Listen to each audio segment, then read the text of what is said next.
राम राम राम हरे हरे। ओम ज्ञानतिमिरान्धस्य ज्ञानाञ्जनशलाकय चक्षुरुन्मिलितं येन तस्मै श्री गुरवे नमः। नमः ओम विष्णुपादाय कृष्णपृष्ठाय भूतले श्रीमते भक्ति वेदांत स्वामिन् इति नामिने। नमस्ते सारस्वते देवे गौरवाणी प्रचारिणे निर्विशेष शून्यवादी पाश्चात्य देश तारिणे। जय श्री कृष्ण चैतन्य प्रभु नित्यानंद श्री अद्वैत गदाधर श्रीवास आदि गौर भक्त वृंद। हरे कृष्ण कृष्ण कृष्ण हरे हरे, हरे राम राम राम हरे हरे। गुरुवे गौरचंद्राय राधिकाय तदालये कृष्णाय कृष्ण भक्ताय तद्भक्ताय नमो नमः। हरे कृष्णा। आप सभी भक्तों का बहुत बहुत स्वागत है। आज जैसे कि हम सबको पता है कि आज चंद्र ग्रहण है और चंद्र ग्रहण में हम लोग जिस समय चंद्र ग्रहण लगने वाला है तो मुख्यतः भारत में 5:12 से लेकर के 6:20 तक, और कहीं कहीं ये समय 1 घंटे या 2 घंटे पहले भी हो सकता है। कहीं 3 बजे से है, कहीं 4 बजे से है। तो अपने अपने स्थान के अनुसार ये जगह ग्रहण का समय अलग अलग है। और जैसा हम सबको पता है कि जब सूर्य ग्रहण लगता है तो उसके 12 घंटे पूर्व ही सूतक मान लिया जाता है, और जब चंद्र ग्रहण लगता है तो उसके 9 घंटे पूर्व ही सूतक मान लिया जाता है। जिस काल में सूतक लगता है उस काल में हमें अर्च विग्रह की सेवा नहीं करनी चाहिए, कोई भी शुभ अनुष्ठान के रूप में नहीं करना चाहिए। पूजा पाठ बंद हो जाते हैं। आप गीता भागवत रामायण इन सब का पाठ कर सकते हैं, हनुमान चालीसा का पाठ कर सकते हैं, आप भगवान कृष्ण का नाम ले सकते हैं, कीर्तन कर सकते हैं। गुरु से प्राप्त जो भी मंत्र हैं आपको उन सबको आप जप सकते हैं। कहते हैं कि अगर कोई इस ग्रहण काल में महामंत्र का जप या फिर गुरु से प्राप्त मंत्र का अगर कोई ग्रहण काल तक अगर जप कर लेता है तो उसे एक पुरस्चरण करने का पुण्य प्राप्त होता है। पुरस्चरण का मतलब होता है कि जो मंत्र आपको प्राप्त है उसमें जितनी संख्या है उतने लाख बार अगर आप जप करते हैं तो एक पुरस्चरण होता है। और वो पुण्य हमको कब मिल जाता है? जब हम ग्रहण काल में ही उस मंत्र का जप अनुष्ठान प्रारंभ कर देते हैं। तो इसलिए उस समय अधिक मात्रा में बैठ करके हमें जप आदि करना चाहिए। इस बात का हमें ध्यान रखना है। और जो भी वैष्णव हैं जिन्होंने भगवान कृष्ण की शरणागति ग्रहण कर ली है, जो भगवान कृष्ण का नाम लेते हैं, हरे कृष्ण महामंत्र जपते हैं, उनको इन सूतक से घबराने की आवश्यकता नहीं है। सिर्फ और सिर्फ ग्रहण काल में आप अपने भोजन को, आप अपने जो भी प्राकृतिक वेग आते हैं उसको नियंत्रित रखें, और बाकी समय आप जो भी कार्य करते हैं उसको कर सकते हैं। इसकी कोई आवश्यकता नहीं है। जो समार्थ विधि के द्वारा 9 घंटे पूर्व सूतक लग रहा है तो हम उसी समय से अपने आप को एक कमरे में बंद कर ले, कोई आवश्यकता नहीं है। जो भी आपकी दिनचर्या है, जो भी आप सेवा पूजा पाठ करते हैं, सिर्फ ग्रहण काल में उसको रोक दें और भगवान कृष्ण का नाम ग्रहण काल में बैठ करके ले। ठीक है। अभी 8:30 बजने जा रहा है। कई जगह तो अभी से ही सूतक काल प्रारंभ हो जाएगा और कई सारे मंदिरों के दरवाजे पट बंद कर दिए जाएंगे। लेकिन वैष्णव के लिए ऐसा कोई विशेष नियम नहीं है। केवल ग्रहण काल का ही विशेष नियम है कि उस समय बैठ करके आपको भगवान का नाम या फिर गुरु प्राप्त जो गोपाल मंत्र है, गायत्री मंत्र है, काम गायत्री है, उनका जप कर सकते हैं। ठीक है। तो आज हम लोग भगवान के 19वें और 20वें अवतार के ऊपर चर्चा करेंगे कि भगवान के 20वें अवतार और आगे के अवतार क्या हैं। कल हमने 18वें अवतार के रूप में भगवान श्री रामचंद्र को देखा था कि भगवान 18वें अवतार के रूप में आए हैं, जो भगवान के स्वांश हैं, भगवान के ही स्वरूप हैं और पूर्ण अवतार कहे जाते हैं। भगवान रामचंद्र। आगे, एको नविंसे विंशति में विष्णु से प्राप्य जन्मनि, राम कृष्णाविति भुवो भगवान नरहर धरम। नरहर धरम कह रहे हैं यहाँ पर 19वें तथा 20वें अवतारों में भगवान वृष्णि वंश में यदुकुल में भगवान बलराम तथा भगवान कृष्ण के रूप में अवतरित हुए और इस प्रकार उन्होंने संसार का भार दूर किया। यहाँ एक विंशो 19वें अवतार और 20वें अवतार। 19वें अवतार के रूप में स्वयं बलराम जी हैं, जो भगवान के बड़े भाई के रूप में इस धरती पर अवतार ग्रहण करते हैं, जिनका जन्म माता देवकी के गर्भ में ही हुआ, लेकिन उन्हें स्थानांतरित किया गया था रोहिणी के गर्भ में, जिसके कारण उनको संकर्षण के नाम से हम लोग जानते हैं। वही बलराम जी फिर धीरे धीरे भगवान के साथ जितने प्रकार की लीलाएं होती हैं उन सब में सहयोग करते हैं। और जो भी कोई है, कोई भी हो बलराम जी के अलावा, वो सब एक ही स्वरूप में सेवा करते हैं। लेकिन बलराम जी हैं जो हर स्वरूप में कृष्ण की सेवा करते हैं और पूर्ण रूप से समर्थ होते हैं, क्योंकि बलराम जी कौन है? आदि गुरु कहे जाते हैं। हम सबके गुरु हैं, जितने भी जीवात्माएं हैं उन सबके गुरु, मूल गुरु तत्व जो हैं वो बलराम जी हैं। चाहे वो आपके गुरु हो, हमारे गुरु हो या किसी और के गुरु हो, उसमें जो प्रेरणा, उसमें जो शक्ति है, वो सारी शक्तियां सीधे बलराम जी से आती। बलराम जी और भगवान में कोई अंतर नहीं है, बस भगवान जो हैं वो श्याम वर्ण के हैं और बलराम जो हैं वो गौर वर्ण के हैं, सफेद है उनका स्वरूप। बस इतना ही अंतर है दोनों में। कृष्ण और बलराम में कोई अंतर नहीं है। बस कृष्ण जो हैं वो भोक्ता भाव में रहते हैं और बलराम जी जो रहते हैं वो सेवक के भाव में रहते हैं। हमेशा भोक्ता के रूप में नहीं रहते, वो सेवक भगवान के रूप में बलराम जी रहते हैं। बस इतना ही अंतर है दोनों भगवान, दोनों में किंचित मात्र भी अंतर नहीं है। जब हम लोग भागवत को पढ़ते हैं तो हम लोग देखते हैं कि बलराम जी की भी एक रास है, बलराम जी की भी अलग अलग गोपियां हैं, वो भी आते हैं वृंदावन के अंदर रास करने के लिए। जैसे वृंदावन में 12 वन है, तो उस 12 वन में 4 वन जो हैं वो बलराम जी को समर्पित हैं और 8 वन जो हैं भगवान कृष्ण को समर्पित है। वैसे बलराम जी और कृष्ण में अंतर नहीं है, लेकिन मूल गुरु के रूप में, मूल गुरु तत्व के रूप में हम बलराम जी को जानते हैं। वही बलराम जी हमारे गुरु के रूप में हमारे सामने प्रकट होते हैं और हमें भगवत धाम ले जाने के लिए प्रेरित करते हैं। बलराम जी जो धाम में एक एक वस्तु जो आपको दिखाई दे रही है, स्वयं धाम की जो धरती है वो स्वयं बलराम जी है। भगवान ने जो वस्त्र पहन रखा है वो भी बलराम जी हैं। भगवान ने जो छत्र पकड़ रखा है वो भी बलराम जी हैं। बलराम जी हर रूप में है, पादुका भी कृष्ण की बलराम जी, वो बलराम जी हैं। इतने सेवक है, इतना सेव्य भाव है भगवान के प्रति कि पादुका भी वही, छत्र भी वही, वस्त्र भी वही, धाम भी वही, सब कुछ वही बन रहे हैं, वस्त्र भी वही, सब कुछ वही बन जाते हैं भगवान के। इस स्वरूप में बलराम जी वहां सेवा करते हैं। फिर वही अनंग मंजरी के रूप में सेवा करते हैं, वही सखा के रूप में वन में रहते हैं, वही जब सखा के रूप में नहीं होते वात्सल्य भाव में कृष्ण के साथ रहते हैं। 5 रस में भगवान कृष्ण की सेवा करने में पूर्ण रूप से समर्थ होते हैं, वो भगवान बलराम है। इसलिए वो हम सबके आचार्य और गुरु माने जाते हैं।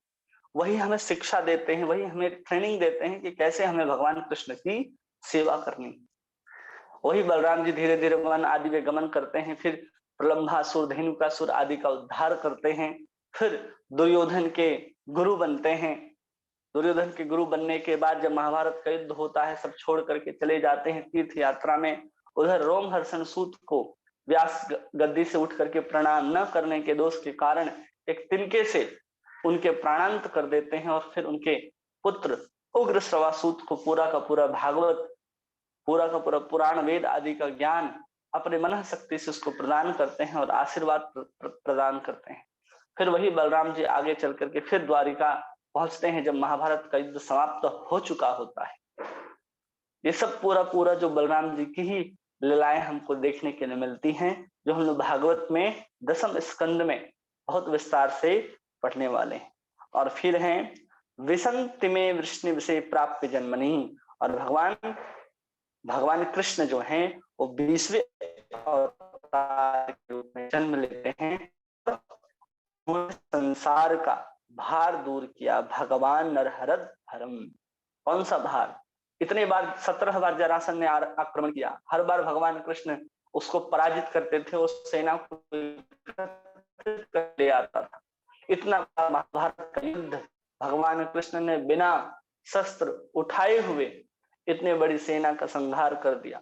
इन सब में थे जो पाप से भरे हुए थे, जो दुराचार करते थे, जो अधर्मी थे, उन सब का नाश इनके द्वारा किया, हम सबको पता है। तो ऐसे भगवान ने 19वें और 20वें अवतार के रूप में बलराम और फिर 20वें के रूप में भगवान स्वयं अवतार ग्रहण करके आते हैं। तात्पर्य में प्रभुपाद लिखते हैं, इस श्लोक में भगवान शब्द का विशिष्ट उल्लेख संकेत है कि बलराम तथा कृष्ण भगवान के आदि रूप हैं। जितने भी स्वरूप हैं उन सब के मूल कौन है? यही कृष्ण और बलराम है। इसकी अधिक व्याख्या आगे की जाएगी। जैसा कि हम इस अध्याय के प्रारंभ में देख चुके हैं कि भगवान श्री कृष्ण पुरुष से आए हुए अवतार नहीं है।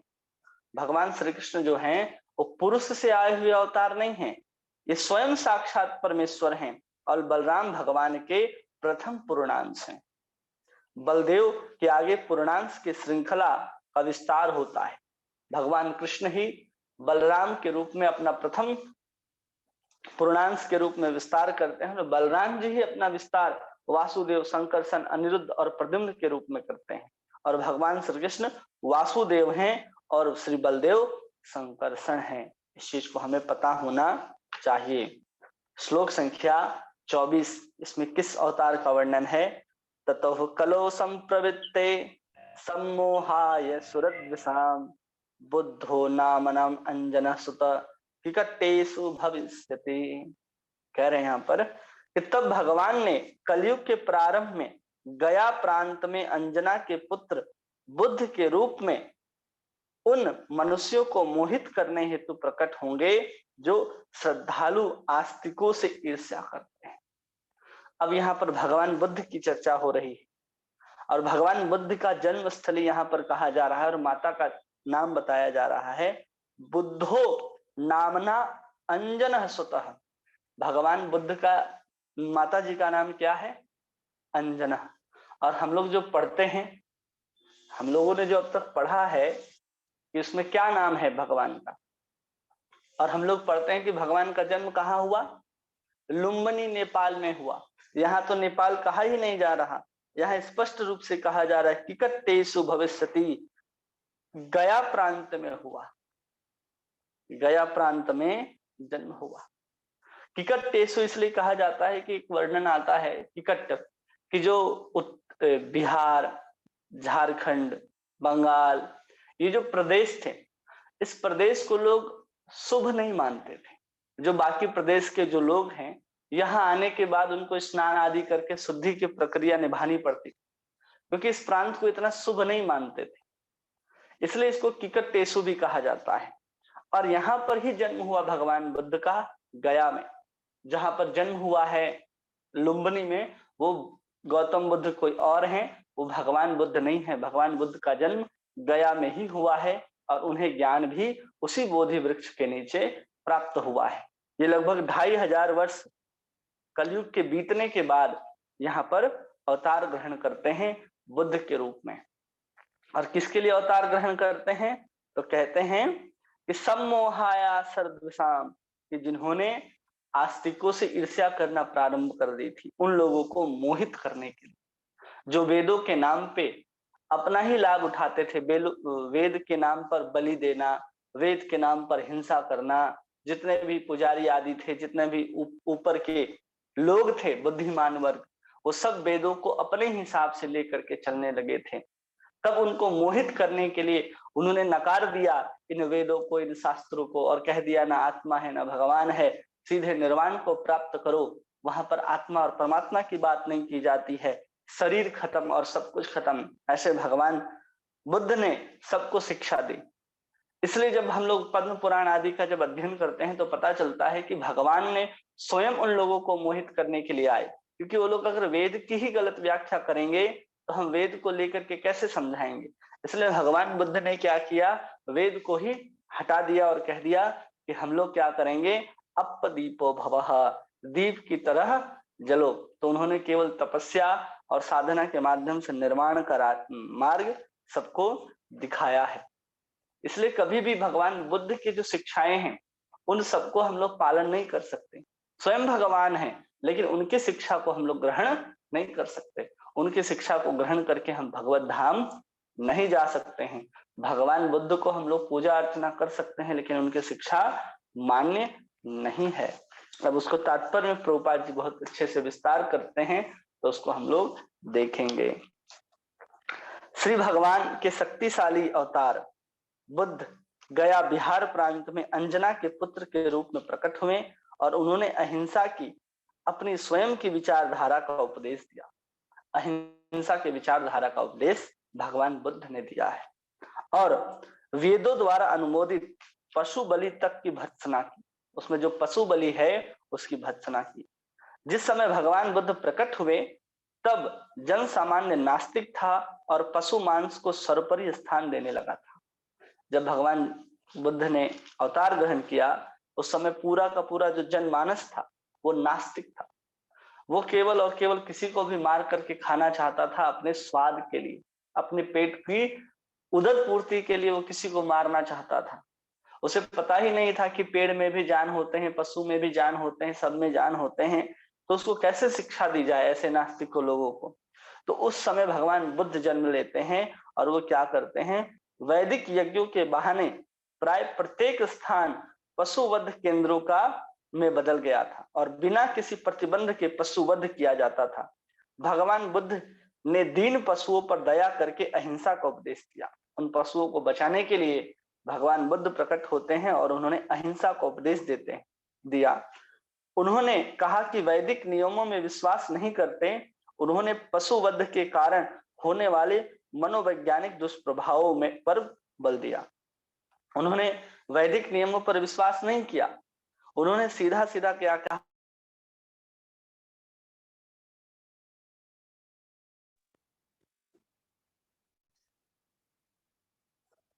मनोवैज्ञानिक जो प्रभाव है उस पर बल दिया। ये नहीं कहा कि तुम पशुवध करोगे तो तुम नरक जाओगे, तुम अच्छा काम करोगे तो स्वर्ग जाओगे, ऐसा उन्होंने कुछ नहीं कहा। मनोवैज्ञानिक जो दुष्प्रभाव है कि अगर वो किसी व्यक्ति को हम मार रहे हैं तो हिंसा हो रही है, उसके अंदर जो भय व्याप्त हो रहा है वही भय का वाइब्रेशन उस जो कण है वो चारों तरफ जब वातावरण व्याप्त होंगे तो हम भी भयभीत होंगे। जैसे वो जानवर दुखी है वैसे हम बिना मरे बिना कटे हुए भी हम उसी प्रकार दुखी होंगे। जहां पर बहुत अधिक मात्रा में नरसंहार हुआ हो आप वहां जाकर के देखो आपकी मन की मन स्थिति क्या होती है, आप कभी शांत नहीं हो सकते। जिन्हें आदत नहीं है जहां पर बलि दिया जाता आप वहां जाकर के देखो वहां की वाइब्रेशन कैसे होती है। वहां की वाइब्रेशन बहुत शुद्ध नहीं होती। वहां की तरंग आपको अंदर से आंदोलित कर देती है कि हम गलत स्थान में, या तो इस स्थान को छोड़ करके चले जाओ या फिर अपने आंखों को बंद कर दो। तो इस तरह के जो मनोवैज्ञानिक दुष्प्रभाव है उसका वर्णन करते हैं भगवान बुद्ध। कलयुग के उन अल्पज्ञ व्यक्तियों ने जो ईश्वर पर विश्वास नहीं करते थे उनके सिद्धांतों का पालन किया। जो भगवान के ऊपर पहले ही विश्वास नहीं करते थे वो सब भगवान बुद्ध की तरफ चले गए। वे कुछ काल तक नैतिक अनुशासन तथा अहिंसा की शिक्षा पाते रहे। कुछ काल तक कैसे रहना है, कैसे किसके साथ व्यवहार करना है, क्या चुनना है, क्या छोड़ना है, ये सब का विचार करते रहे। और फिर आगे चल करके जो इस साक्षात्कार के पथ पर अग्रसर होने के हेतु प्राथमिक कदम है। अगर कोई भगवान की ओर मुड़ना चाहता है तो अपने जीवन में नैतिक अनुशासन का पालन करना होगा और दूसरा अहिंसक होना पड़ेगा। ऐसा नहीं है कि केवल हम हिंसा नहीं करेंगे और नैतिक रहेंगे, या नैतिक रहेंगे अहिंसा नहीं करेंगे, ऐसा नहीं हो सकता। आपको दोनों अपनाना पड़ेगा। आपके जीवन में नैतिक अनुशासन भी होने चाहिए और दूसरा आप अहिंसक भी होने चाहिए। यह आध्यात्मिक पथ पर बढ़ने का पहला कदम है। अपने जीवन में देखना चाहिए कि हम कितने नैतिक हैं। हम किसी से कुछ सामान लेते हैं तो क्या हम उसको वापस करते हैं? हम क्या कोई सामान किसी के इस्तेमाल करने के लिए लेते हैं तो क्या हम उससे पूछते भी हैं? क्या हम जिस सामान को जैसे लेते हैं वैसे ही हूबहू उसे लौटाते हैं? ये सब क्या है? नैतिकता है। क्या हम जिस चीज को ग्रहण करते हैं उसे तहस नहस कर देते हैं? जैसे कोई बंदर किसी पेड़ पे चढ़ता है तो पूरा पेड़ को तहस नहस कर देता है, क्या हम उसी तरह किसी फल को लेते हैं? क्या हम उसी तरह किसी वस्तु का उपभोग करते हैं? क्या हमारे अंदर अहिंसा है या हिंसक है हम? इन सब को हमें अपने ऊपर ही चिंतन और मनन करना चाहिए। अगर हमारे अंदर नैतिकता की भावना बढ़ रही है, हम अहिंसक हो रहे हैं, तो समझना चाहिए कि अब हम योग्य व्यक्ति हो गए हैं जो अध्यात्म के मार्ग में चल सके। बुद्ध ने नास्तिकों को मोहित किया क्योंकि उनके ऐसे नास्तिक शिष्य ईश्वर पर विश्वास नहीं करते थे, लेकिन वे उन बुद्ध पर अपने संपूर्ण श्रद्धा रखते थे। भगवान पर विश्वास नहीं है उनका, लेकिन बुद्ध पर उनका पूर्ण विश्वास था, जो स्वयं भगवान के अवतार थे। इस प्रकार श्रद्धा विहीन व्यक्ति को भगवान बुद्ध के रूप में ईश्वर में विश्वास कराया गया। भगवान स्वयं थे तो उन्होंने अपने ऊपर उस विश्वास को लिया। भगवान बुद्ध के ऊपर भी अगर कोई भगवान के रूप में विश्वास करे तो भी उसका उद्धार संभव है। यह भगवान बुद्ध की कृपा थी कि उन्होंने अश्रद्धालुओं को भी अपने प्रति श्रद्धालु बना लिया, कि जो अश्रद्धालु व्यक्ति हैं उनको भी अपने प्रति श्रद्धान्वित कर लिया भगवान बुद्ध ने। अपने करुणा से, अपनी वाणी से, अपने प्रवचन से, अपनी नैतिकता से भगवान बुद्ध ने सबको अपने ओर आकर्षित किया था। भगवान बुद्ध के अवतार के पूर्व पशुवध समाज में प्रमुख अंग बन चुका था। जब भगवान बुद्ध अवतार नहीं लिए थे तो हर लोग पशुवध करता था वेदों के नाम। उन्होंने कहते थे वेद में लिखा है, वेद में लिखा है, लेकिन वेद को मानते थे। लेकिन वेद किस लिए लिखा गया? भगवान ने लिखा है, भगवान ने बताया है। उस भगवान को अस्वीकार करके सिर्फ और सिर्फ अपने के लिए, स्वयं के लिए वो पशु का वध करते थे। किन्हीं का अगर माइक म्यूट नहीं है तो कृपया म्यूट कर दें। मनुष्यों का कहना था कि ये वैदिक यज्ञ थे। जब वेदों में प्रमाणिक गुरु शिष्य परंपरा से ग्रहण नहीं किया जाता, तब वेदों का आकस्मिक पाठक वेदों की अलंकारमयी भाषा से में फेर में आ जाता है। अगर कोई वेद को अगर किसी गुरु शिष्य परंपरा से नहीं पढ़ता तो क्या हो जाएगा? उसमें जो अलंकारमयी भाषा है उन सब में फंस जाएगा। भगवान भगवत गीता में तो अर्जुन को कहते हैं त्रैगुण विषया वेदा निस्तैर गुण भवार्जुन। तो तीनों गुणों के अंतर व्याप्त जो वेद है उसको भी छोड़ करके तुम निस्तैर गुणा हो जाओ, इन तीनों गुणों से ऊपर हो जाओ। जो वेदवाद रत हैं, जो अलंकारमयी जो वाणी लिखी गई है, मंत्र लिखे गए हैं कि तुम ऐसा करोगे तो तुम्हें यहाँ का सुख प्राप्त होगा, यहाँ का ऐश्वर्य, यहाँ का भोग प्राप्त होगा, ये सब अलंकारमयी वाणी में जो जीव है वो फंस जाता है। उसे लगता है अरे देखो भगवान शिव की पूजा करने से ही मिलेगा, गणेश जी की पूजा करने से ही मिलेगा, माँ दुर्गा की पूजा करने से ही मिलेगा, शनि के ऊपर तेल चढ़ाने से ये मिलेगा, इस यज्ञ को करने से ये मिलेगा, इस पशु का वध करने से ये प्राप्त होगा। तो इन सब के चक्कर में फंस जाता है जीव, यदि वो गुरु परंपरा से उस ज्ञान को अर्जित न करे। श्रीमद् भगवत गीता में ऐसे अल्पज्ञ विद्वानों को अविपिश्चित के विषय में टिप्पणी की गई है। वैदिक साहित्य के अल्पज्ञ विद्वान जो गुरु शिष्य परंपरा के दिव्य अनुभूत स्रोतों से दिव्य संदेश ग्रहण नहीं करते, वे भ्रमित हो जाते हैं। जो परंपरा से ज्ञान को ग्रहण नहीं करेंगे वो निश्चित रूप से मोहित होंगे ही होंगे। इसको ध्यान रखना चाहिए। उनके लिए कर्मकांड ही सब कुछ हो जाता है। जो वैष्णव परंपरा में नहीं है, जिसमें सीधा ज्ञान जो है भगवान से ही शुरू होकर के हम तक पहुंचता है, वो ज्यादातर लोग क्या करते हैं? कर्म कांड में ही विश्वास करते हैं और कर्म कांड के माध्यम से ही सब कुछ प्राप्त कर लेना चाहते हैं। लेकिन वास्तव में कर्म कांड हमें सिर्फ और सिर्फ कर्म को करने के बाद जो फल मिलना चाहिए उसको देख करके निवृत्त हो जाते हैं। उससे आपका आत्मोद्धार नहीं होगा, आप आत्म साक्षात्कार के पथ में नहीं जा सकते।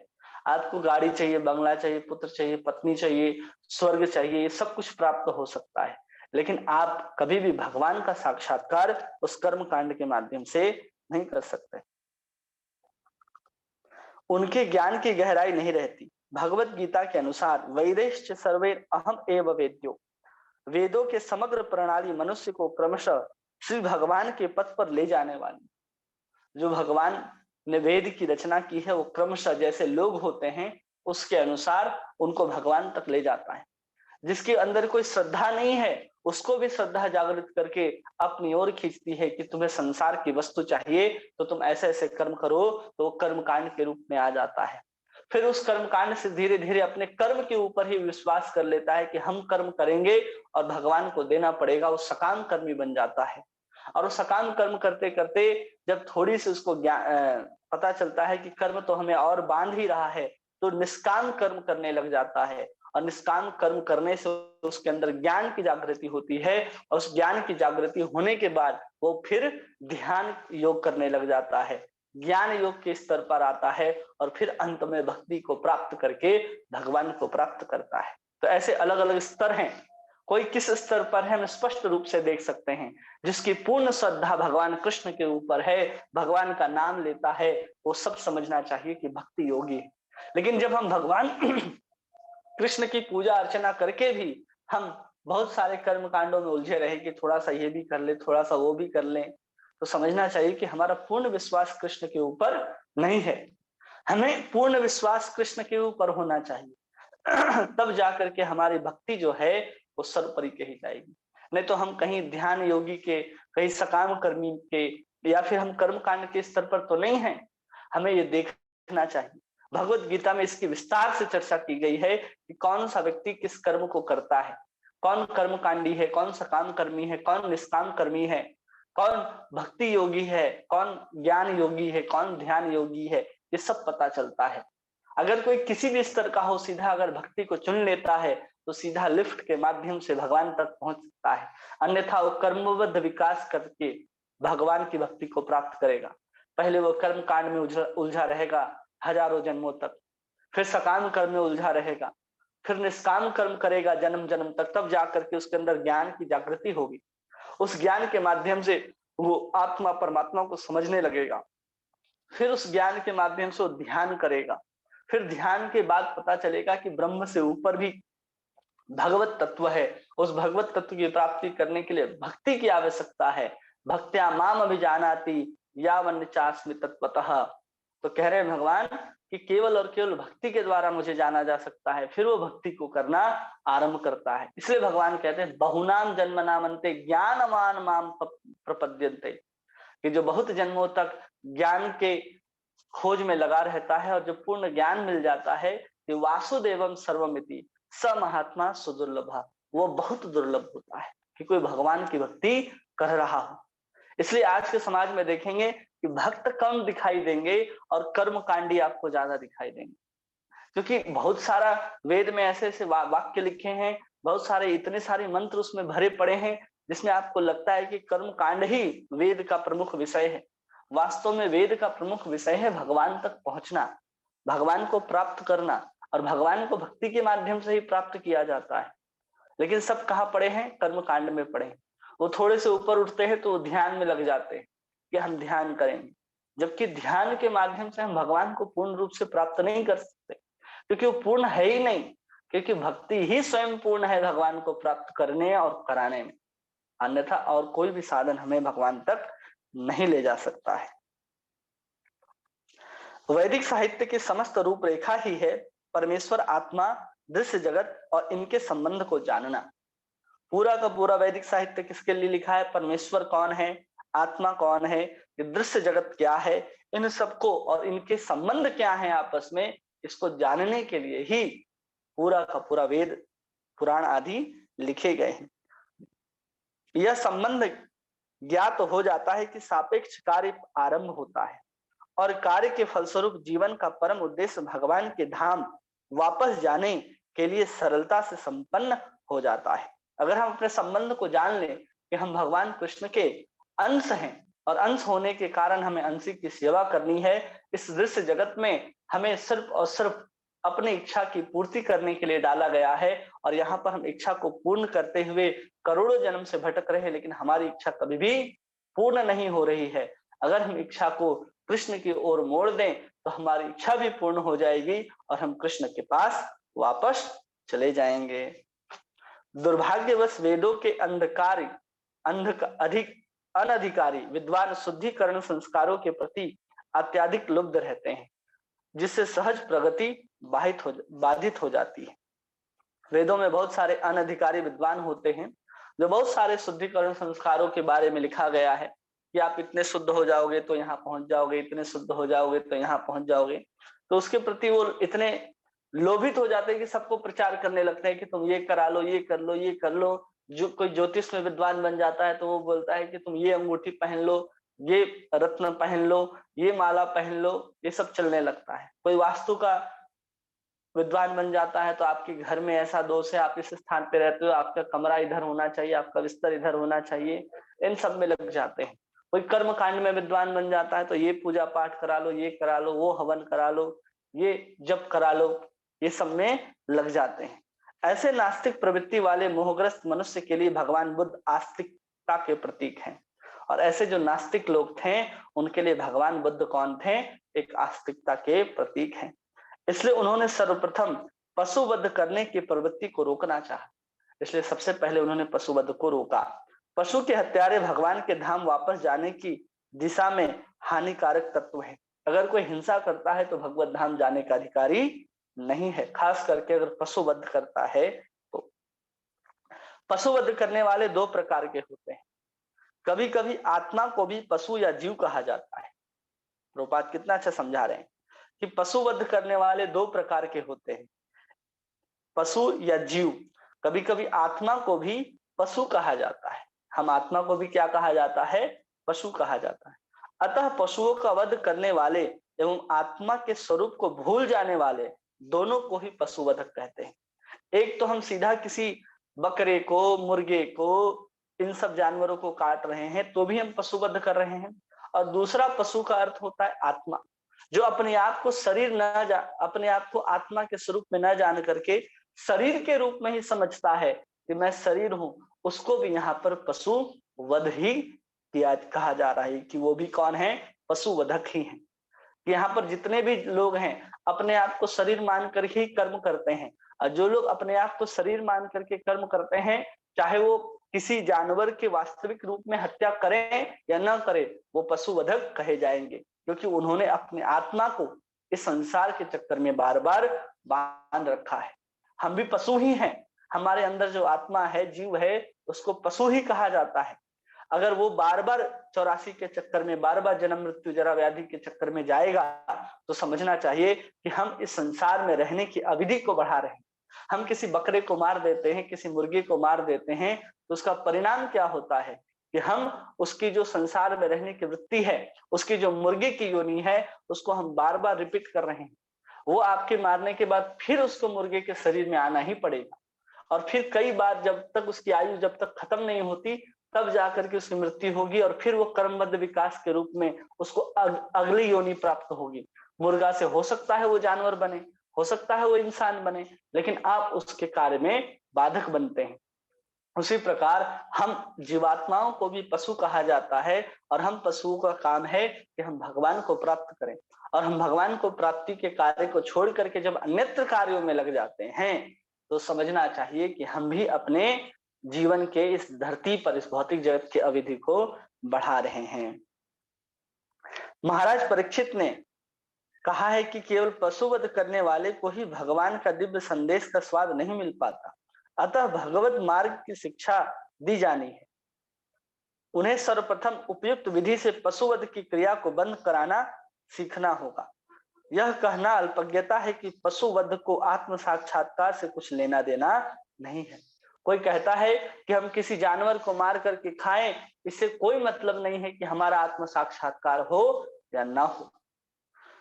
बहुत सारे ऐसे कहानी मिलते हैं, ऐसे महात्मा मिलते हैं जो सुनने में आता है कि वो मांस खाते थे, तो समझना चाहिए वो कभी भी भगवत साक्षात्कार तो नहीं कर सकते, चाहे वो कितने भी महान रहे हों हमारी नजर में या समाज के नजर में, लेकिन वो भगवान को प्राप्त नहीं कर सकते, चाहे कोई भी महात्मा हो जिनका आप नाम सुने हो कि जो मांसाहार करते होंगे। इस घातक सिद्धांत के कारण कलयुग की कृपा से ऐसे अनेक तथाकथित सन्यासी सामने आए हैं जो वेदों के बहाने पशुवध का उपदेश देते हैं। बहुत सारे लोग हैं जो वेदों के बहाने पशुवध का उपदेश देते हैं।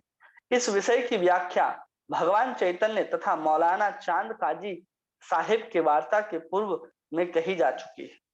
जब चांद काजी जब कीर्तन को रुकवा दिया, मृदंग को तोड़वा दिया, तब पूरे जोश के साथ मशाल लेकर के जब चैतन्य महाप्रभु चांद काजी के पास जाते हैं तो वहां वार्तालाप होता है भगवान चैतन्य महाप्रभु और चांद काजी के बीच में।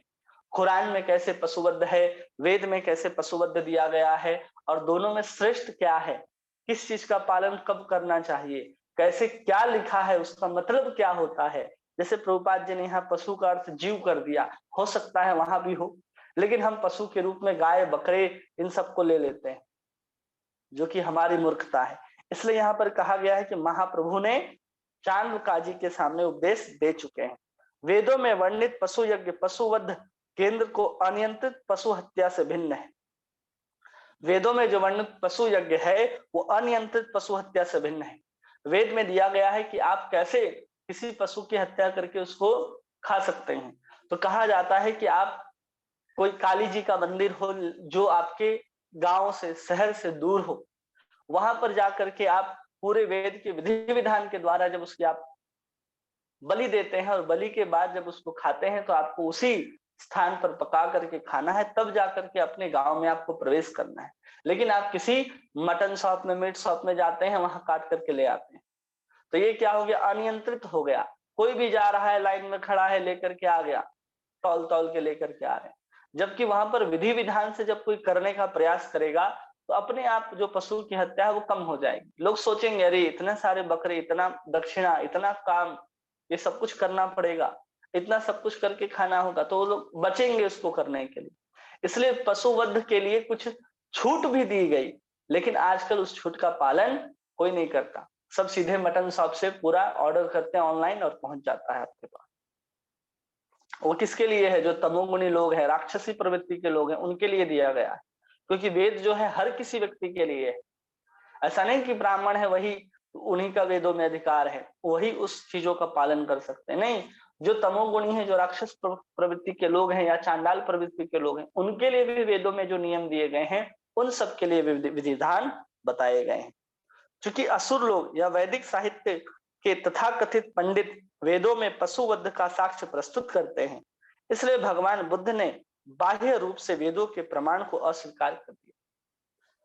कुछ पंडित लोग हैं वो प्रमाण लेकर के पहुंच जाते थे बुद्ध के पास कि देखिए यहाँ तो लिखा है पशुवध, तो भगवान बुद्ध ने वेदों को ही बाहरी रूप से अस्वीकार कर दिया। भीतर रूप से तो स्वयं भगवान है, उनके ही मुख से उस वेद की प्राकट्य हुआ है, वो कैसे अस्वीकार कर देंगे। इसलिए उन्होंने बाहरी रूप से केवल अस्वीकार कर दिया। उनके द्वारा वेदों का यह तिरस्कार मनुष्य को पशु हत्या के पाप से बचाने तथा बेचारे दीन पशुओं को उनके बड़े भाई के द्वारा वध किए जाने से बचाने हेतु किया गया था। उन्होंने वेद को अस्वीकार किस लिए किया, ये लोग वेद का ही सहायता लेकर के हत्या कर रहे हैं, तो उन्होंने वेद को ही अस्वीकार कर दिया कि अगर हम इसको अस्वीकार कर देंगे तो ये लोग पशु हत्या नहीं करेंगे। और कह रहे हैं उनके बड़े भाई के द्वारा उनकी हत्या की जा रही, मतलब एक पशु दूसरे पशु को मार रहा था। हम मनुष्यों को यहाँ प्रभुपाद जी पशु कह रहे हैं। जो विश्व बंधुत्व, शांति, न्याय और समानता का नारा बुलंद करते हैं, पशु हत्या होते रहने पर न्याय नहीं हो सकता। भगवान बुद्ध इस पूर्ण रूप से रोकना चाहते थे। फलतः उनका अहिंसा संप्रदाय न केवल भारत में अपितु देश के बाहर भी प्रचारित हो गया। जैसे नेपाल में, थाईलैंड में, चीन में, इन सब में बौद्ध धर्म के अनुयायी बहुत अधिक रहते हैं। लेकिन चीन में सबसे ज्यादा कुछ भी खा लेते हैं, क्योंकि वो लोग धर्म को उतना मानते नहीं है। शास्त्रीय दृष्टि से भगवान बुद्ध का दर्शन नास्तिकतावाद कहलाता है। शास्त्रीय दृष्टि से देखा जाए तो भगवान बुद्ध का जो दर्शन है वो नास्तिकतावाद कहलाता है। इसलिए भगवान बुद्ध की शिक्षाओं को हम पूर्ण रूप से ग्रहण नहीं करते, क्योंकि परमेश्वर को नहीं मानता और वेद का बहिष्कार करता है। क्यों? क्योंकि वो भगवान को नहीं मानते और वेद का बहिष्कार करते हैं, इसलिए हम उनके शिक्षाओं को ग्रहण नहीं करते हैं। किंतु भगवान का यह एक छलावा मात्र है। भगवान बुद्ध परमेश्वर के अवतार हैं, अतएव वैदिक ज्ञान के मूल संस्थापक हैं, इसलिए वैदिक दर्शन का निषेध नहीं कर सकते। किंतु उन्होंने ऊपरी रूप से उनका निषेध किया है, क्योंकि स्वीर दुसह असुर जो सदैव भगवत भक्तों से ईर्ष्या करते हैं, वेदों को का हवाला देकर गोवध या पशुवध का समर्थन करते हैं, वह आधुनिक सन्यासों द्वारा किया जाता है। सब आधुनिक सन्यासियों के द्वारा ये सब काम जब किया जाता है तो स्वयं वहां पर वध को, उस क्रिया को रोकने के लिए उन सबको अस्वीकार कर दिया भगवान ने, और बाहरी रूप से केवल अस्वीकार किया। इसलिए हम लोग भगवान की शिक्षाओं को ग्रहण नहीं करते।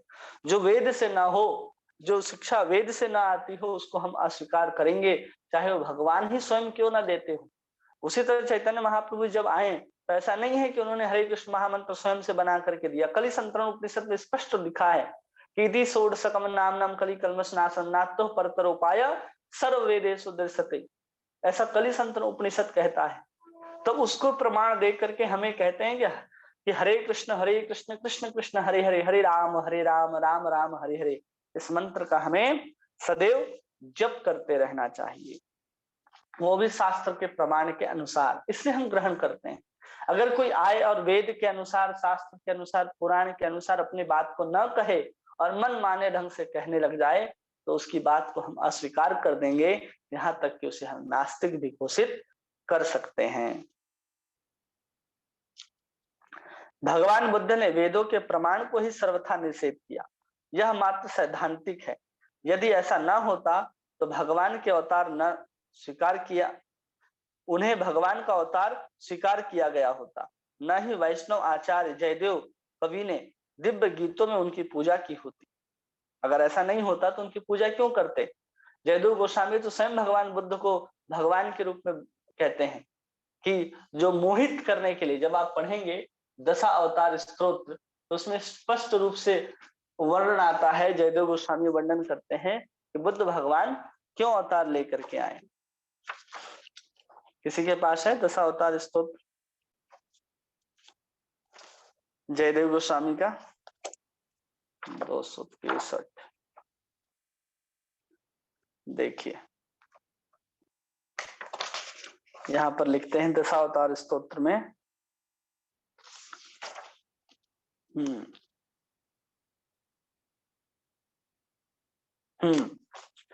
निंदसि यज्ञ विधेरहरम श्रुति जातम सदहृदयं दर्शितम पशुघातम केशवधृता बुद्ध शरीरा जय जगदीश हरे। स्पष्ट रूप से कह रहे हैं कि निंदसी यज्ञ विधेर हरे, उन्होंने निंदा की। किसकी निंदा की? उन्होंने यज्ञ के नाम पर जो बलि देते थे उनकी निंदा कर दी और पशु हिंसा को रोक दिया। और वो कह रहे हैं कौन है? केशव धृता बुद्ध शरीरा जय जगदीश हरे। जयदेव गोस्वामी स्वयं अपने दशावतार स्तोत्र में लिखते हैं। इसलिए वो भगवान के अवतार हैं, लेकिन उनकी शिक्षा हमारे लिए मान्य नहीं है। वेदों का प्रमाण की स्थापना के लिए शंकराचार्य ने भी उस काल के लिए अनुकूल विधि से वेद के मूलभूत नियमों का उपदेश दिया। जब भगवान बुद्ध आ गए और भगवान बुद्ध ने अपने वेदों को अस्वीकार करके अहिंसा का पाठ पढ़ा करके पशुवध को रोक करके जब चले जाते हैं निर्वाण को प्राप्त करके, उसके बाद भगवान शंकराचार्य, भगवान शंकर स्वयं आते हैं और फिर शून्यवाद की स्थापना करते हैं, फिर द्वैत अद्वैतवाद की स्थापना करते हैं कि तुम और ब्रह्म एक ही हो। फिर आगे चल करके हमारे जो वैष्णव आचार्य हैं, रामानुजाचार्य हैं, मध्वाचार्य हैं, निम्बार्काचार्य हैं, ये सब आकर के उन वेदों के आधार पर विशिष्टाद्वैत, द्वैताद्वैत, अचिंत भेदा भेद, इन सब सिद्धांतों की स्थापना करके पुनः वही वैष्णव परंपरा जो आदि काल से चलती आ रही थी उसको पुनः स्थापित करके लोगों को भगवान विष्णु की सेवा की ओर प्रेरित करके भगवत धाम जाने का मार्ग प्रशस्त करते हैं। इस प्रकार भगवान बुद्ध और आचार्य शंकर दोनों ही आस्तिकता के मार्ग को प्रशस्त किया और वैष्णव आचार्यों ने विशेष रूप से भगवान चैतन्य महाप्रभु ने मनुष्यों को भगवत धाम वापस ले जाने के लिए मार्गदर्शन कराया। हमें प्रसन्नता है कि भगवान बुद्ध के अहिंसा आंदोलन में रुचि ले रहे हैं, लेकिन क्या है वे गंभीरता पूर्वक लेंगे और पशुवध केंद्रों को एकदम बंद करा देंगे? प्रश्न पूछ रहे हैं कि अगर भगवान बुद्ध को मानते हैं तो जितने भी पशुवध करने वाले कत्ल खाने, क्या उसको पूर्ण रूप से बंद करा देंगे? ये पूछा जा रहा है, प्रश्न है। यदि ऐसा नहीं होता तो अहिंसा संप्रदाय का कोई अर्थ ही नहीं। अगर ऐसा नहीं होता तो भगवान बुद्ध को मान करके हम कोई बहुत बड़ा तोप नहीं चला रहे। भगवान बुद्ध को मानते हैं तो सारे के सारे पशुबद्ध कत्ल खाने सब बंद हो जाने चाहिए। श्रीमद् भागवतम की रचना कलयुग के आरंभ के पूर्व 5000 वर्ष पूर्व हुई थी। भगवान बुद्ध का आविर्भाव लगभग 2600 वर्ष पूर्व हुआ था। भागवतम के भगवान बुद्ध के भविष्यवाणी की गई है। ऐसी भागवतम में उसमें भविष्यवाणी की गई कि आएंगे, क्योंकि जब भगवान बुद्ध आए उससे 2500 वर्ष पूर्व ही भविष्यवाणी की गई, मतलब आज से 5000 वर्ष पूर्व उनकी भविष्यवाणियां हैं जो एक एक करके पूरी होती जा रही हैं। और उनकी ये भविष्यवाणी जो है एक एक करके पूरी हो रही है। जो भागवत में लिखा है कि कौन कौन अवतार लेकर के आएगा, वो सब अवतार लेकर के आ भी चुके हैं। जो कलयुग की परिस्थिति का वर्णन है भागवतम में, वो सब आज हमें देखने को मिल भी रहा है। इसलिए हमें शास्त्र की प्रामाणिकता को गंभीरता से लेनी चाहिए कि जो इसमें लिखा है वो 100% सत्य है, वो हमारे साथ भी घटित होने वाला है अगर हम भागवतम के निर्देशों का पालन करेंगे। ये सब श्रीमद् भागवतम की सार्थकता का सूचक होगी, क्योंकि यह किसी त्रुटि, मोह, छल और अपूर्णता से रहित है। इसमें किसी प्रकार की त्रुटि नहीं है कि ये श्लोक गलत है या ये सिद्धांत गलत है या स्थान गलत है। वो जो कुछ भी लिखा है वो एकदम 100% सत्य है, जिसमें किसी को किसी प्रकार की शंका नहीं होनी चाहिए और मोह से रहित है। कोई मोहित होकर के नहीं लिख दिया गया, कोई मान बढ़ाई में नहीं लिखा गया भागवतम को, वो समाधि भाषा में जा करके स्वयं वेद व्यास ने लिखा है। छल किसी को ठगने के लिए भी नहीं लिखा गया और कोई अपूर्ण व्यक्ति के द्वारा भी नहीं लिखा गया। जिसको पूर्ण ज्ञान है उनके द्वारा ही ज्ञान हम तक पहुंचा है। जो कि बद्ध जीवों के 4 दोष हैं, मुक्त आत्मा इन दोषों से परे है। अतएव ये सुदूर भविष्यवाणी की घटनाओं को भविष्यवाणी कर सकता है। इसमें जो भी भविष्यवाणियां दी गई हैं कि आगे भगवान कल्कि का भी अवतार होने वाला है, उसको भी ये प्रामाणिकता के साथ सिद्ध हो जाएगा जब भगवान कल्कि अवतार लेकर के आएंगे। जैसे भगवान बुद्ध की भविष्यवाणी 5000 वर्ष पूर्व ही की गई थी कि वे अवतार ग्रहण करके आएंगे 21वें कितना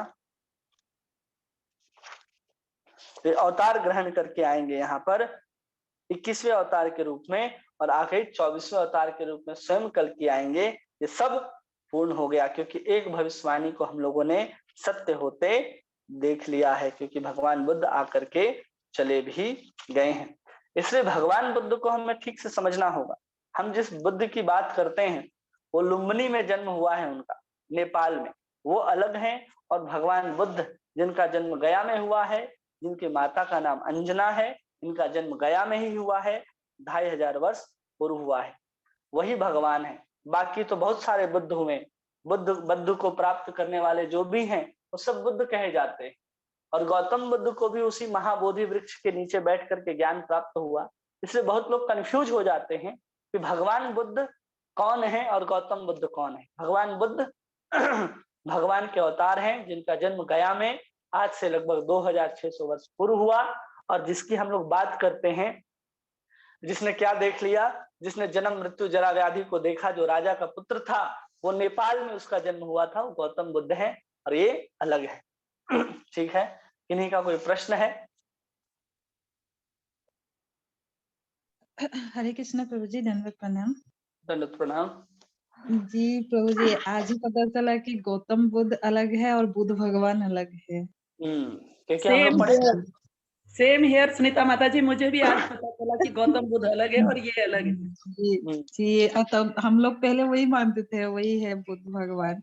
तो मतलब जब भगवान बुद्ध ने अवतार लिया था प्रभु जी, तो अवतार तो लिए थे जब वो अवतार हुआ था, मतलब तो जो लोग उनको मानते थे उनका मुक्ति नहीं होती थी उस टाइम पे? नहीं, क्योंकि उन्होंने सबसे पहले तो सब अहिंसक थे, भगवान को स्वीकार नहीं करते थे, तो उन्होंने भी वेद को अस्वीकार किया और लोगों को नैतिकता सिखाया और अहिंसा सिखाया। कोई नैतिकता को पढ़ करके, नैतिकता को पालन करके भगवान को तो प्राप्त नहीं कर सकता ना। उसको अच्छा जीवन मिलेगा, उसको दोबारा जन्म लेना पड़ेगा। तो जितने भी बुद्ध लोग हैं वो लोग इस नैतिकता का पालन करते हैं और अहिंसक होते हैं, तो अच्छा जन्म मिलता है। और उसमें भी कई लोग हैं जो ध्यान में बैठना चाहते हैं, शांति में बैठना चाहते हैं। जैसे आप जाएंगे कश्मीर, लेह लद्दाख के तरफ, तो आप देखेंगे वहां पर लोग ध्यान में बैठते हैं तो निर्वाण को प्राप्त करते हैं, क्योंकि उनका मानना है कि शरीर के समाप्त होने के बाद दूसरा जन्म नहीं होगा। तो ब्रह्म तत्व को प्राप्त करते हैं, लेकिन बहुत बड़ी साधना लगती है उनकी, तब वो प्राप्त करते हैं, क्योंकि उनके पास जो ज्ञान है उतने पूर्ण रूप से उपलब्ध नहीं है, क्योंकि उन्होंने वेदों के ज्ञान को छोड़ दिया। तो जो भी धर्म पीटक जो ग्रंथ है बुद्धों का, उन बुद्ध के ग्रंथ के अनुसार वो लोग फिर निर्वाण तत्व को प्राप्त करते हैं, भगवान को प्राप्त नहीं करते हैं। लेकिन अगर कोई भगवान बुद्ध को भगवान जैसा मान करके पूजेगा तो भगवान बुद्ध जहाँ रहते हैं वहां पर वो पहुंच जाएगा भगवत धाम। लेकिन वास्तविकता में अगर देखें तो पूर्ण आनंद और शांति प्राप्त नहीं होगा, क्योंकि बुद्ध हमेशा शांति की बात करते हैं। जिसको केवल शांति चाहिए लेकिन वो शरीर भी चाहते हैं तो बुद्ध के पास जाते हैं वो लोग। लेकिन जो बौद्ध धर्म के आज जो अनुयायी हैं वो उतने स्पष्ट रूप से उस परंपरा का पालन नहीं कर रहे हैं कि वो भगवान बुद्ध जो भगवत धाम में रहते हैं वहां तक जा पाए। वो लोग यही रह जाएंगे, क्योंकि उनको पता ही नहीं कि बुद्ध कितने हैं। शास्त्रों में बहुत सारे बुद्ध का वर्णन है, हम तो 2 ही जानते हैं। आप लोग सुने हैं एक सिद्धार्थ नाम था भगवान का, बुद्ध का, सुना है आपने? तो एक सिद्धार्थ नाम का बुद्ध हुआ जो, और एक हुआ राहुल। 2 नाम सुना होगा आपने भगवान बुद्ध का। 2 हम लोग पढ़ते हैं, एक सिद्धार्थ भी पढ़ रहे, एक राहुल भी पढ़ रहे हैं। आज हम सिद्धार्थ सुना है प्रभु जी नाम। हाँ, एक राहुल भी सुना सुने हैं। हाँ, तो ऐसा जो नाम हम लोग सुने तो केवल और केवल वो क्या है, लोग कंफ्यूज हो रहे हैं, क्योंकि जो इतिहासकारों ने लिखा ना वो मिला दिया।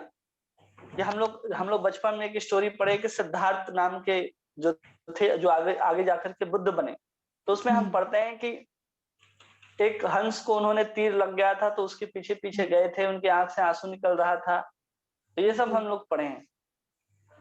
और भगवान बुद्ध के साथ ऐसा कोई वर्णन नहीं आता। और जहां पर भगवान बुद्ध का वो जो वर्णन करते हैं ना वो लोग, कि वो एक राजा के पुत्र थे जिन्हें बचा करके रखना था कि अर्थी ना देखो, किसी को रोते हुए ना देखो, वो तो राजा के पुत्र थे। और भगवान बुद्ध जो आए वो एक ब्राह्मण के रूप में आए, ब्राह्मण के घर में उन्होंने जन्म लिया। वैसे बहुत सारे अंतर है अगर देखने के लिए देखा जाए तो। इसलिए भागवतम के इस श्लोक में स्पष्ट रूप से लिखा गया कि अंजन नाम है इनके माता का। और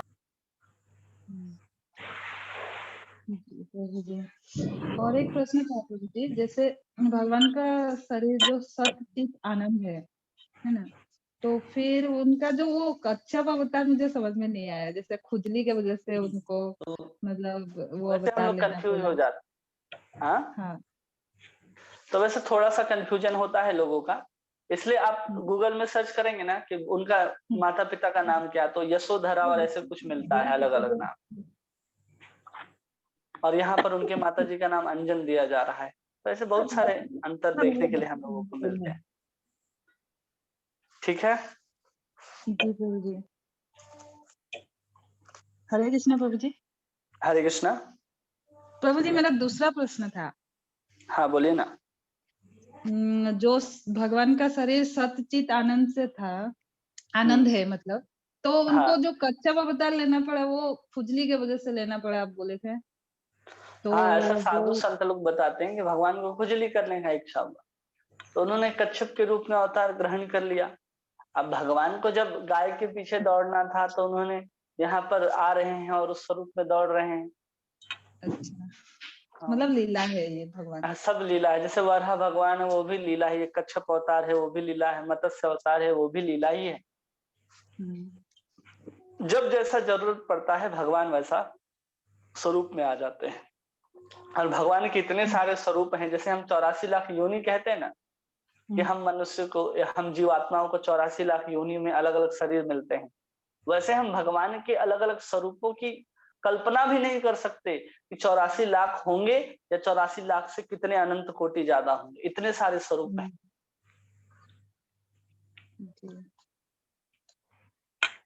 जी प्रभु जी। उसमें सबसे सुंदर स्वरूप भगवान कृष्ण का ही है, जो सबको आकर्षित करता है, चाहे वो किसी भी योनि में हो।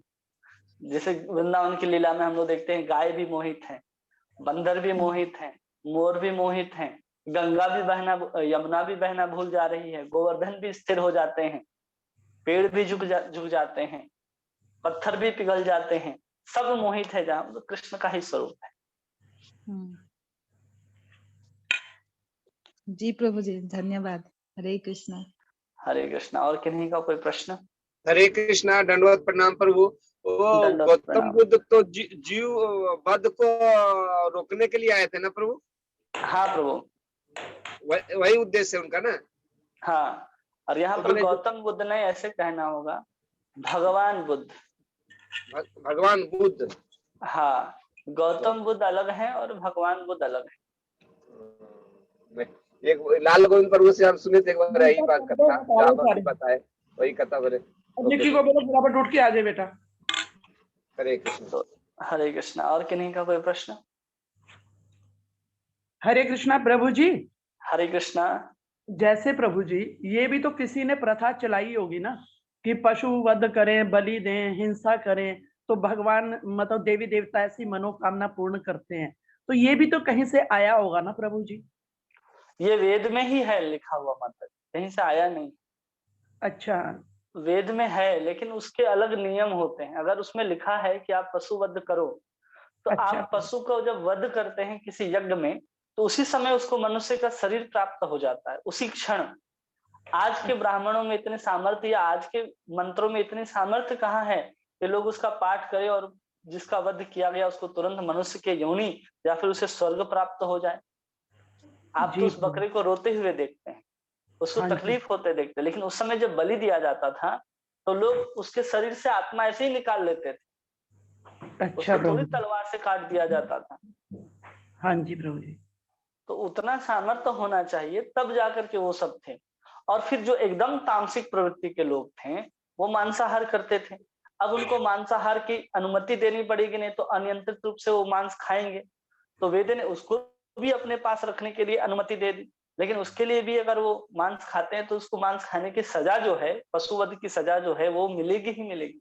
चाहे आप किसी भी देवता को समर्पित करके हत्या करें, चाहे आप माँ दुर्गा को, काली को जब हम लोग बलि समर्पित करते हैं, तो ऐसा नहीं सोचना चाहिए कि हमें समर्पित कर दिए अब तो हमें पाप ही नहीं लगेगा। ऐसा नहीं है। स्पष्ट रूप से भागवतम के 5वें स्कंद में लिखा है कि अगर हम किसी देवी देवता को भी बलि समर्पित करके ग्रहण करते हैं तो भी हमें उसकी सजा भुगतनी ही पड़ेगी। और ये थोड़ा सा कम हो जाता है कि हाँ, आपने वेदों की मर्यादा का पालन किया है तो थोड़ी सी सजा जो है आपको उसके अनुकूल दी जाएगी, बस इतना ही अंतर होता है। और कलयुग में पशुवध जो है बिल्कुल निषेध है, ये बात हम लोगों को पता होनी चाहिए। वेद में ही लिखा है कि आप पशुवध कलयुग में नहीं कर सकते हैं। ठीक है, धन्यवाद प्रभु जी। जी प्रभु जी। और किन्हीं का कोई प्रश्न? नहीं, ठीक है। हरे कृष्ण प्रभु। हरे कृष्णा प्रभु जी। हरे भीष्म पंचक जो खत्म होता है प्रभु, तो लास्ट दिन में पारण कैसे करता है प्रभु? अब उसके ऊपर डिपेंड करता है कि अगर उन्होंने 5 दिन तक अगर निर्जला रहा तो जल पी करके रहा तो फल खा करके रहे तो अन्न खा करके।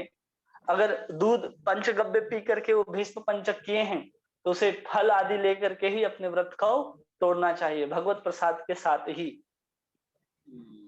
जैसे कंदमूल जो खा कर रहा है, जैसे वो जो फल खा करके रहे, हाँ, उनको हाँ। अन्न खाना है।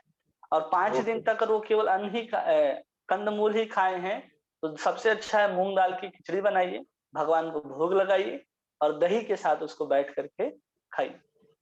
ये कब खा रहे? कल पर कि परसों? पूर्णिमा कई लोग कहते हैं कि कल भी था और आज भी है, तो आज भी पूर्णिमा है, तो आपकी जो भीष्म पंचक जो है आज ही समाप्त होगी, क्योंकि आज 5 दिन हो गए एकादशी से, आज 5 दिन हो गए, कल और परसों नहीं।